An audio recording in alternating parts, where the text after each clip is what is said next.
안녕하세요. 이번 시간부터 종자기능사를 함께 공부할 한정미입니다. 종자기능사는 종자 20문항, 작물 6종, 이식문항, 작물 20문항, 총 합하면 몇 문항이에요? 60문항으로 이루어진 시험이 되겠습니다. 종자기능사 같은 경우에는 접근성이 엄청 쉬운 그런 시험이에요. 응시 제한이 없어요. 고등학교 이상의 연령만 된다면 누구나 응시가 가능하기 때문에 취득하기가 굉장히 접근하기가 쉽다라고 생각을 해주시면 돼요. 당연히 경력 제한 같은 것들도 없겠죠. 그래서 이렇게 제한도 없는 시험, 그러면 합격률도 굉장히 높지 않을까라고 생각을 하실 수 있는데, 종자기능사의 합격률은 한 40% 정도가 됩니다. 그러면 왜 이렇게 쉬운 기능사, 제일 시작하는 시험인 기능사인데 왜 이렇게 합격률이 낮느냐라고 생각하면 시험을 대충 그냥 보는 거 아니야? 라고 생각하실 수도 있겠지만, 사실 종자기능사 지금 저의 강의를 들으시는 분들은 직장인분들이라든지 아니면 공무원을 준비하셔서 추가 점수가 필요하신 분들, 이거가 필수적이신 분들이 이 시험을 준비를 하신다는 거, 이 강의를 들으신다는 거예요. 그러면 시험에 응시하는 분들은 모두 합격을 필요로 해가지고 응시를 하게 되겠죠. 그냥 재미로 이걸 응시를 하진 않을 거예요. 그런데 40%밖에 안 된다는 것은 이 종자기능사가 생각만큼 그렇게 호락호락한 그런 시험은 아니다. 이 시험이 조금은 까다로운 시험이다 라는 것을 조금 추측하실 수가 있으실 겁니다. 종자, 작물 6종, 작물에서 그러면 우리가 어떻게 공부를 해야 하느냐, 세 가지 과목이 있는데 어떻게 공부를 해야 하느냐, 60문항에서 저는 어떤 식으로 강의를 진행을 할 거냐면, 얘네들을 다 맞는 강의를 하진 않을 거예요. 지금 제가 선택한 부민문학사의 책 같은 경우에 이것이 굉장히 오래된 책이고 신뢰성이 깊은 책이고, 지금 나와 있는 시중의 다른 책들보다 굉장히 오래된 책이, 비교했을 때 굉장히 괜찮은 책이라는 것을 보시면 아시겠지만, 저는 이 내용을 다 설명해 드리긴 할 거예요. 그리고 추가적인 내용도 이곳에서 덧붙여서 시험에 많이 나오는 내용을 더 추가적으로 설명을 해 드릴 거예요. 그런데 어떤 식으로 설명을 해 드릴 거냐면은, 시험장에 갔을 때 내가 조금 가슴이 떨리고, 그리고 좀 머리에 여러 가지 내용이 복합적으로 많다 보니까 헷갈리거나 긴장해서 생각이 안 날 수가 있어요. 그런데 저는 시험 공부를 할 때 연상하는 방법으로, 조금 웃기고 적응이 좀 안 되실 수도 있겠지만 좀 연상을 해서 빨리빨리 생각나는 방법으로 여러분에게 접근을 해드리도록 하겠습니다. 그래서 어렵지 않게 안내를 해드릴 건데요. 우리가 그러면 정말 얼만큼을 맞춰야 이 시험에 합격을 할 수 있느냐? 20문항에서 저는 10개만 맞추게 할 거예요. 작물 6종에서 10개 맞추게 할 거고요. 작물에서 10개 맞추게 할 거예요. 제가 지금 이렇게 맞추게 할 거다라고 당당하게 말씀을 드리는 것은 따로 내가 공부를 좀 더 하셔서 맞추셔야 돼요 라는 것이 아니에요. 이것은 저하고 하는 수업을 처음부터 끝까지 쭉 들으시기만 하신다면, 집중해서 합격하는 마음만 계속 가지고 계신다면은 이렇게 10문항씩을 제가 꼭 맞춰드릴 겁니다. 그리고 나머지 문항들은요, 여기에서 2문항, 2문항, 2문항을 10개 중에서 찍으세요. 그러면 좀 이렇게 배웠기 때문에, 다 들었기 때문에 사실은 전 다 맞추실 것이라고 생각을 하지만, 한 번에 합격하실 거라고 생각을 하지만, 기본 목표는 10개라고 생각을 하시고 나머지 2개의 문제는 내가 찍어서 맞출 것이다. 2개 중에 헷갈리는 것들이 있어도 그런 것들을 찍어서 두 문제 정도를 더 맞춰준다라고 생각을 해주시면 돼요. 그러면 바로 합격입니다. 왜냐면 36문항을 풀어냈을 때 우리는 바로 합격을 할 수가 있거든요. 그러면 제가 합격을 했다는 건 종자기능사 전체의 합격을 말씀드리는 것은 아니에요. 종자기능사는요, 필기시험과 실기시험으로 이렇게 2개로 나누어져서 1차 시험 필기, 2차 시험 실기 이런 식으로 되어 있어요. 당연히 실기시험은 필기 시험에 나왔던 내용들을 기반으로 해서 실기 시험을 보게 되겠죠. 예를 들면 씨앗이 있을 때 그 씨앗이 어떤 씨앗인지 구별해내는 거.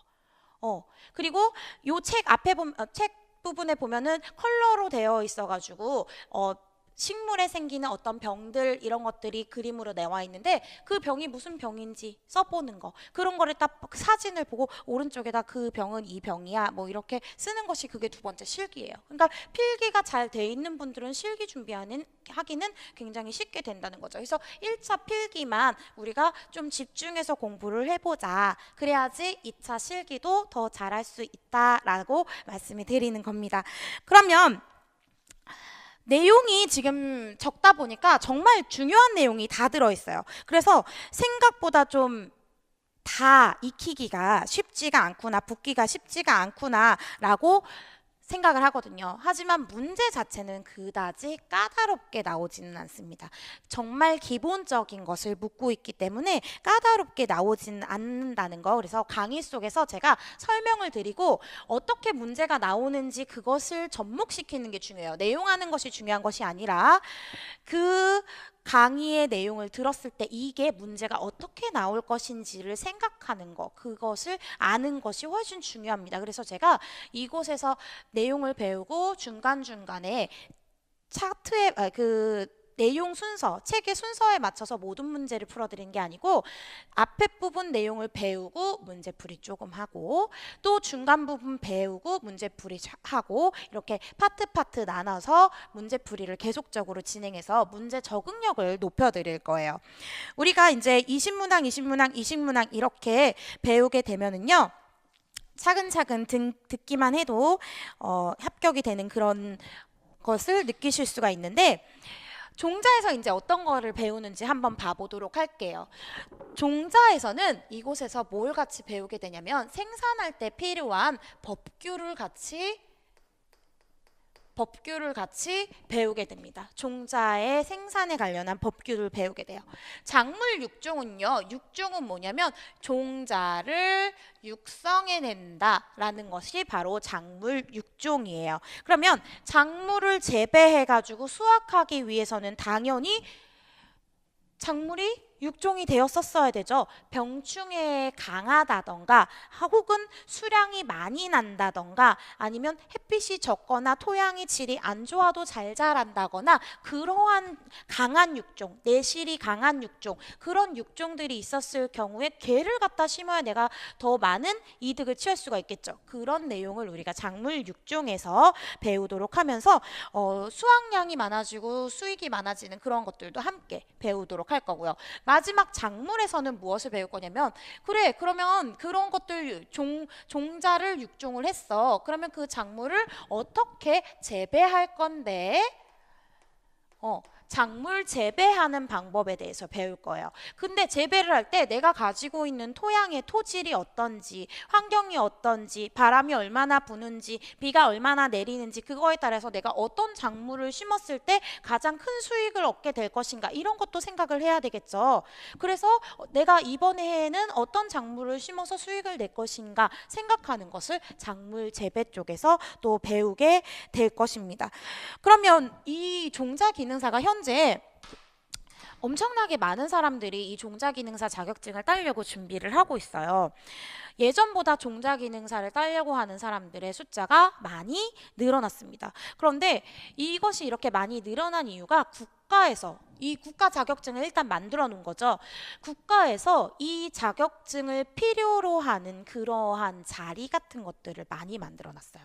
그래서 이곳에 종자 기능사가 없으면 그곳에 인재를 쓸 수가 없는데, 그래서 종자 기능사를 준비하시는 분들이 실제로 회사에 그냥 막 다니고 계시는 분들이 이 종자 기능사를 준비하시는 부분도 또 있습니다.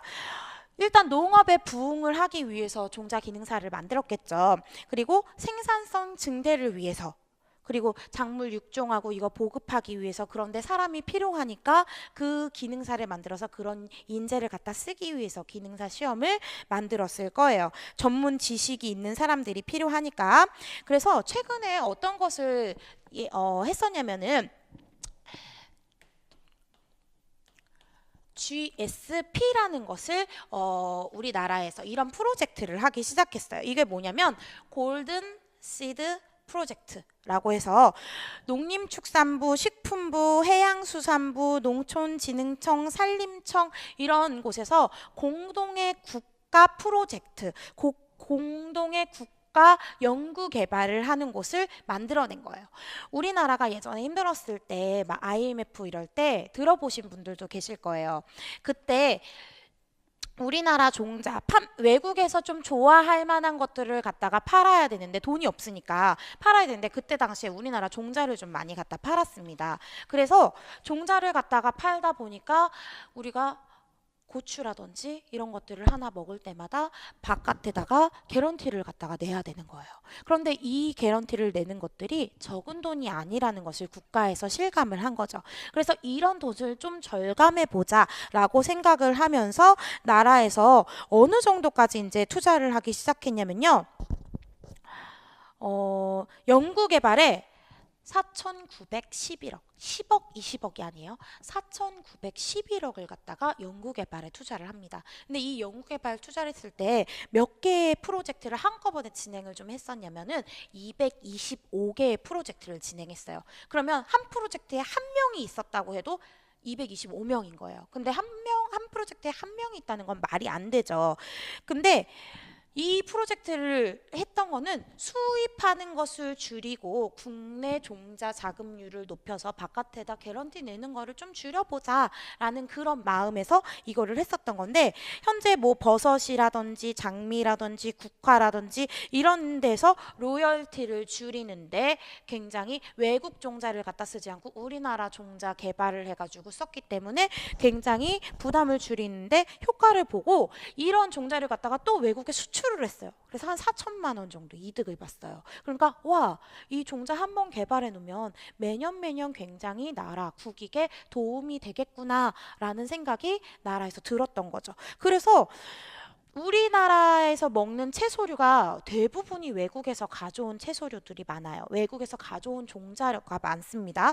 뭐 양파라든지 토마토라든지 뭐 얘네들은요. 우리나라의 종자를 사용하는 비율이 한 10%밖에 되질 않아요. 근데 이 골든시드 프로젝트에서 몇 퍼센트까지 자급률을 좀 높여보자. 우리나라 스스로 종자를 사용하는 걸 높여보자라고 얘기를 했냐면 70% 넘게 보자라고 얘기를 했어요. 근데 이제 10% 이제 넘어가면 이제 걸음마를 시작하고 있으니까 파프리카 같은 경우 우리나라에서 아예 종자가 없어요. 외국에서 100% 다 수입을 해가지고 종자를 쓰고 있는데 우리가 좋아하는 음식들 위에 좀 고급 음식들 위에 파프리카 많이 올라가잖아요. 파프리카가 비타민 C가 많다 그러면서 나라에서도 또 많이 육성을 했었죠. 그때 당시에 그것을 수입했었기 때문에. 그래서 지금 종자 기능사를 가지고 있는, 물론 종자 기능사가 종자에 관련한 자격증 중에서는 가장 취득이 쉬운, 접근성이 쉬운 그러한 자격증이에요. 하지만 종자 기능사를 가진 그러한 인재들도 굉장히 많이 필요로 하고 있다는 거죠. 그런데 이제 종자 기능사를 하고 나면은 그 다음에 우리가 종자 산업기사로 가게 돼요.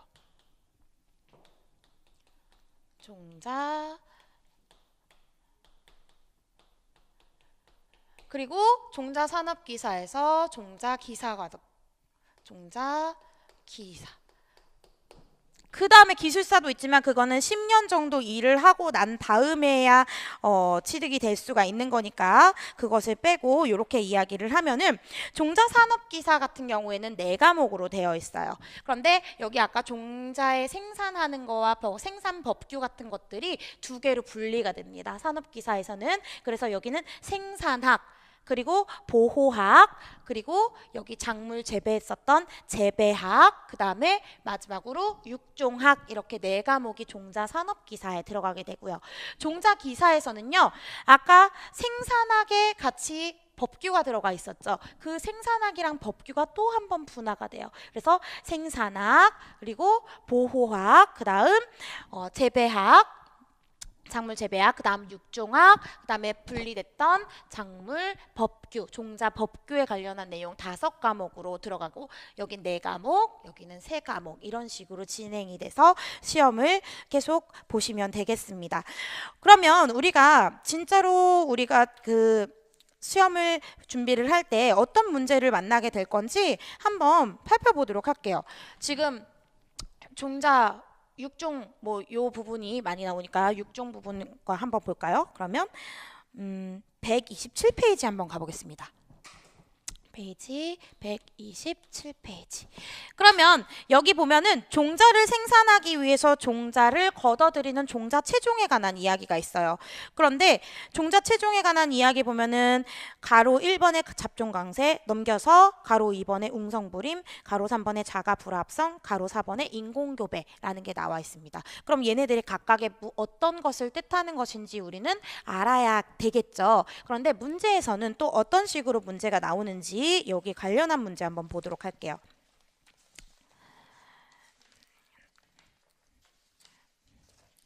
7장 넘기면 142페이지 갈게요. 142페이지. 142페이지에 24번 보겠습니다. 다음 중 오이나 수박 등 박과 채소의 체종에 대한 설명으로 틀린 것은 지금 우리는 공부를 하지 않았기 때문에 이런 식으로 문제가 나오는구나 라고 하면서 1, 2, 3, 4번 읽어볼게요.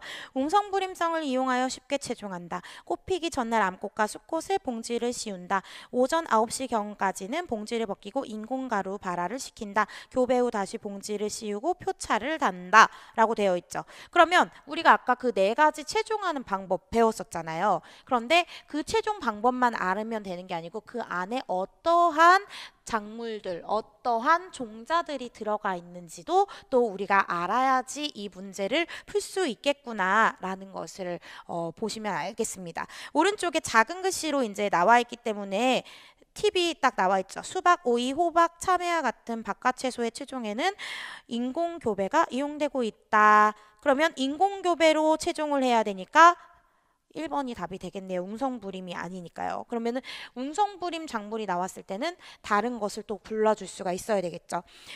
26번에 오른쪽에 26번에 보면은 문제도 굉장히 길어요. 그러면 품종이 육성되면 유전적 순도를 세대별로 유지하면서 증식 보급하게 되는데 기본 식물 원원종 원종 보급 종자의 4단계를 거친다. 2종 6종가에 의해 생성된 종자로서의 품종의 고유 품성을 지킨 것은 그것은 우리가 너무 지금 앞에 문제 내용도 너무 길고 이해가 잘 안 되는 정도인데 여기 보면은 기본 식물 원원종, 원종 보급 종자를 구별해서 알고 있어야 된다. 그리고 오른쪽에 작은 글씨 한번 볼게요. 기본 식물은 품종 육성 기관에서 육성한 원래 종자를 말하며 농촌진흥청에서 생산한다. 그러면 우리가 문제 봤을 때 기본 식물은 어디에서 생산하는지, 원원종은 어디에서 생산하고 보급하는지, 원종은 어디에서 생산하고 보급하는지, 어디에서 생산하는 데 따로 있고 보급하는 데 또 따로 있고 뭐 보급 종자는 뭐 어디에서 생산하고 보급하는지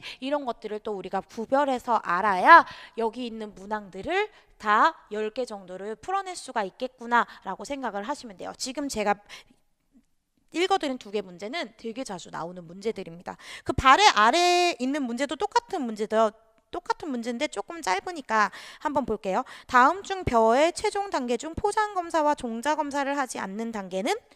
그러면 기본 식물이 어떻게 하고 있는지 원원종은, 원종은, 보급종은 이것도 구별할 수 있어야 내가 문제를 또 풀 수가 있겠습니다. 여기만 너무 어려운 거 아닐까요? 뭐 2장 정도 넘겨서 또 보면은 146페이지에 내용만 알면 그냥 1초 만에 풀고 넘어갈 수 있는 문제 40번 문제 이런 것들도 나와 있죠. 일반 매벼 무망종 품종을 염수선으로 씨가림하고자 할 때 가장 알맞은 비중액의 비중은? 이거는 그냥 숫자만 딱 알고 있으면 바로 풀 수 있는 그런 문제가 될 거예요. 그런데 저하고 문제를 풀고 저하고 수업을 하다 보면 그냥 자연스럽게 강의만 들어도 연상 방법으로 금방 풀어낼 수 있도록 제가 그렇게 문제 적응력도 또 키워드리도록 하겠습니다. 공부한 푸는 내용이 좀 안정감도 가질 수 있고 확실하게 알려면 문제를 중간중간에 계속 풀면서 가줘야지 내가 안정감을 또 가질 수가 있으신 거거든요. 그래서 절대로 암기하지 마시고 저하고 같이 가시면서 연상하는 방법으로 30개 맞으시고 6개 정도 찍으셔가지고 합격을 하시면 되고요. 그리고 또 전체 시험을 이렇게 딱 봐보면요. 답의 분포도가 되게 비슷해요. 그러면 내가 지금 다른 것들 다 풀었는데 한 3번이 별로 없으면은 3번 쪽으로 찍어주면 그쪽이 답이 될 또 확률이 있겠죠. 분포도가 비슷비슷하니까.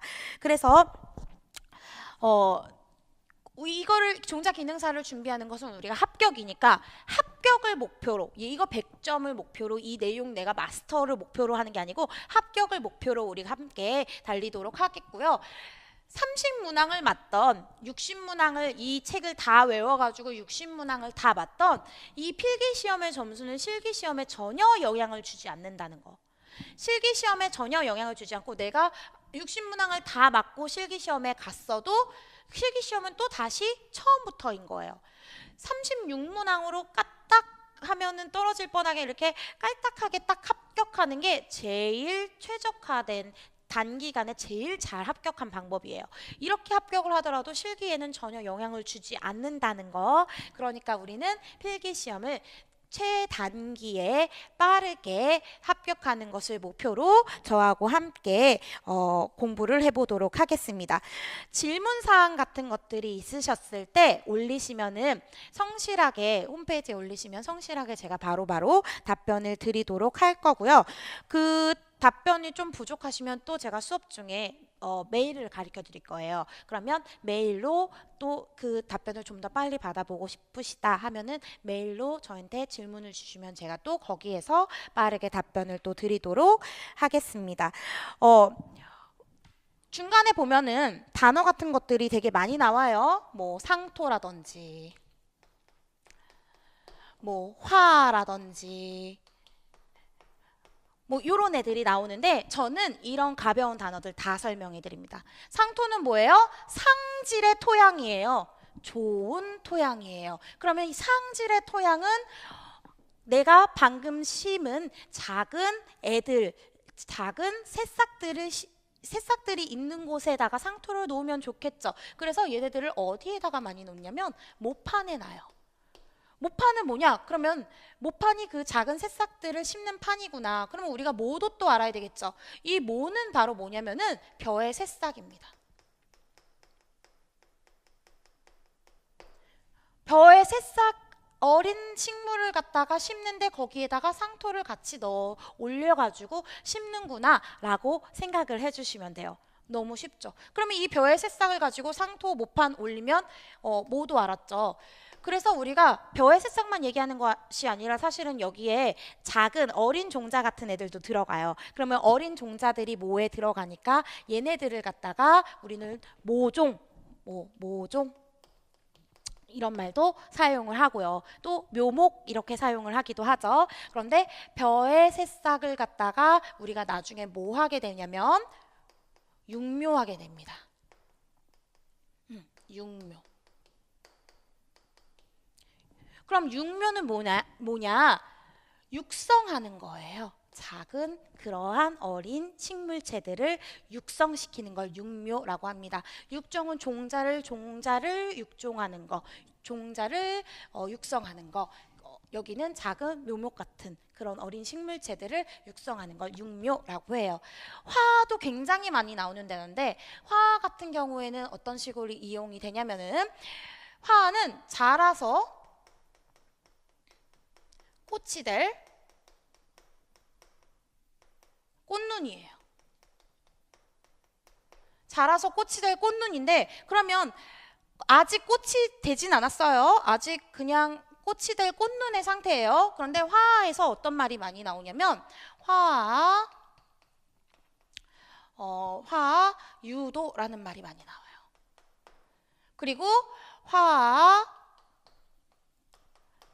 분화 라는 말이 또 많이 나와요.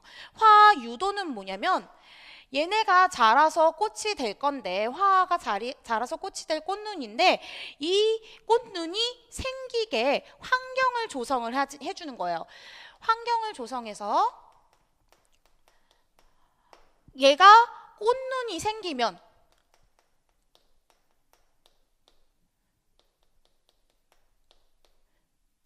꽃눈이 생기게 이렇게 하는 것이 화학 유도예요. 그러면 화학 분화는 뭐냐? 꽃눈이 진짜 생겼을 때 꽃눈이 생기면 화학 유도를 해갖고 꽃눈이 생기면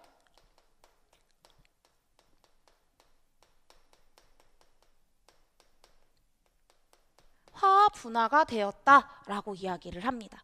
그래서 저는 이런 단어들이 하나하나 나오면 다 설명을 해드릴 거기 때문에 전혀 어렵지 않게 시험에 합격하실 수 있도록 처음 종자 기능사를 준비하시는 분, 처음 들으시는 분들, 그러면 나는 조금 아는데 이거는 시간이 너무 까먹지 않느냐?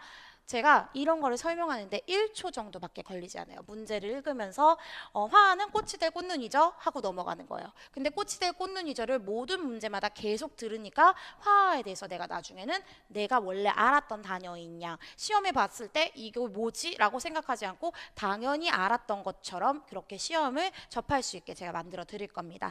함께 가서 합격을 하시도록 하시고요. 2강에서 뵙도록 하겠습니다. 감사합니다.